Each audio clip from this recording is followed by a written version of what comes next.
All right, guys, I want to share a little bit with you about how I discovered or worked on building the Master Key Method. Okay, it all started just like everybody.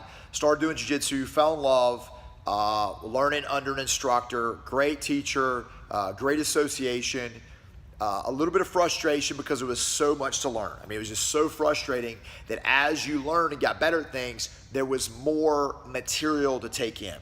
And couple that with the fact that as I was learning, more and more things were being evolved in jiu-jitsu. Half guard, different open guards were slowly evolving, and it became frustrating to think to myself, must I memorize all these different techniques?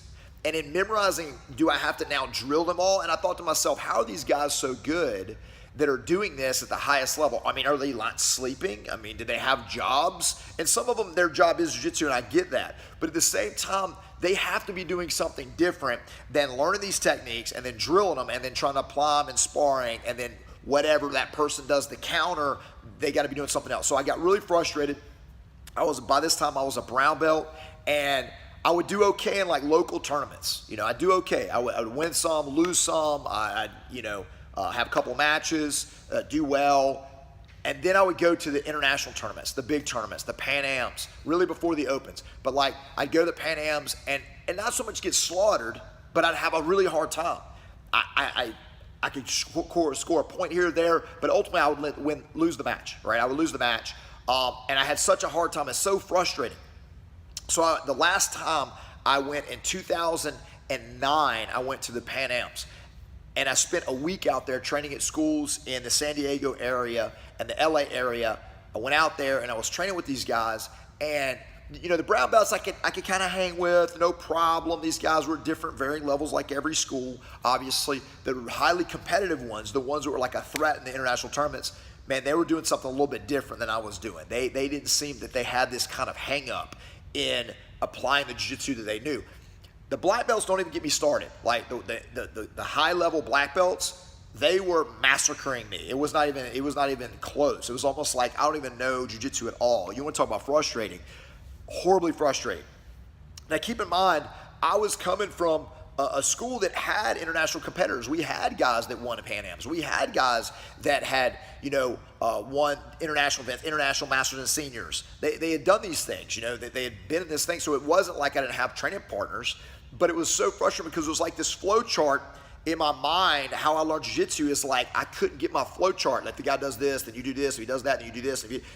I couldn't get that to process fast enough and learn new information. So if I was put into a situation where the guy was using a particular guard on me, it was like, okay, what do I know? Okay, I know how to do this pass. Or if I found myself an open guard, okay, I know how to do this sweep or this attack. And I could see the lock and there was a delay. And as I get older, it got worse.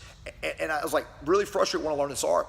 Well, there was a time I went to Salo Haberia's school, amazing school, Jiu-Jitsu University, 2009, prior to the Pan Ams.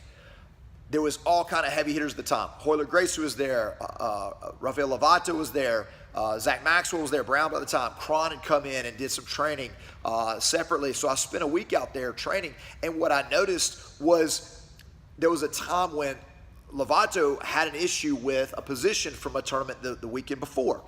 And he brought it up to Salo and he brought it up to Royler, and they sat in the mat and they got the position and they were examining the position.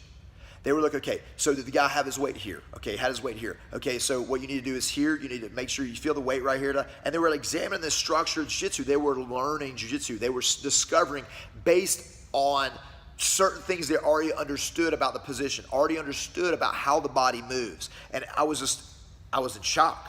I was like, one, they don't have all the answers. And I don't mean that as a criticism. I mean it as like they're discovering. They are discovering jiu-jitsu right now. And so I'm watching and just amazed at how they thought about and talked about jiu-jitsu. And that was my exposure. I saw this and I was like, wow, these guys are looking at jiu-jitsu a completely different way than I am. And at that moment, I knew that I was looking for something different. And I knew when I came across it, that when I'd find it, I would sink and go all in.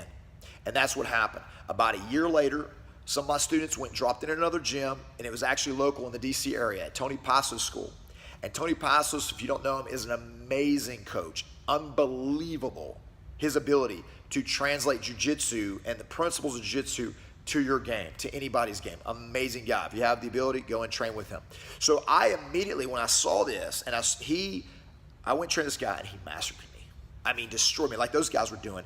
And I would ask him, like, man, what is going on? What are you doing? And his simple words to me shook me to the core. He's like, bro, and he obviously had an accent, which I'm not going to duplicate. He said, bro, you just don't understand jiu-jitsu.